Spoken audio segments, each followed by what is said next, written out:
పెదకూరపాడులో ఈరోజు పండుగ వాతావరణం నెలకొంది. వైసీపీ ఎమ్మెల్యే నంబూరు శంకర్రావు, పార్టీ నాయకులు, కార్యకర్తలు వేలాది మందితో కలిసి భారీ ర్యాలీ నిర్వహించారు. అనంతరం పెదకూరపాడు నియోజకవర్గం వైసీపీ ఎమ్మెల్యే అభ్యర్థిగా ఆర్ఓ ఆఫీసు నందు నామినేషన్ దాఖలు చేశారు. ఈ సందర్భంగా ఎమ్మెల్యే అభ్యర్థి నంబూరు శంకర్రావు మాట్లాడుతూ, గత నామినేషన్ కన్నా ఇప్పటి నామినేషన్కు వచ్చిన ప్రజాదరణ చూస్తే సంతోషంగా ఉందన్నారు. ఈ నియోజకవర్గంలో చేసిన అభివృద్ధి సంక్షేమ ఫలాలు ప్రజలకు అందించడం జరిగిందన్నారు.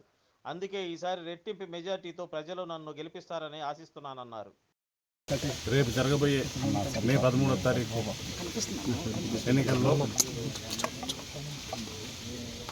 పెదకూరపాడు నియోజకవర్గం నుంచి నంబూరు శంకర్రావు నేను ఈ రోజున నామినేషన్ దాఖలు చేయడం జరిగింది.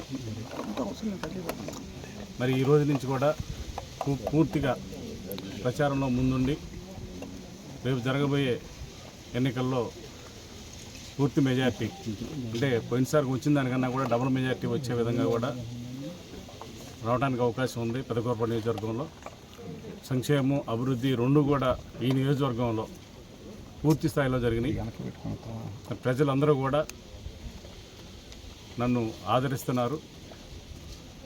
దానికి ఉదాహరణ ఈరోజు మరి ర్యాలీ పెడితే మరి సోదరులు అందరూ కూడా గతంలో నామినేషన్ కన్నా కూడా డబల్ వచ్చారు.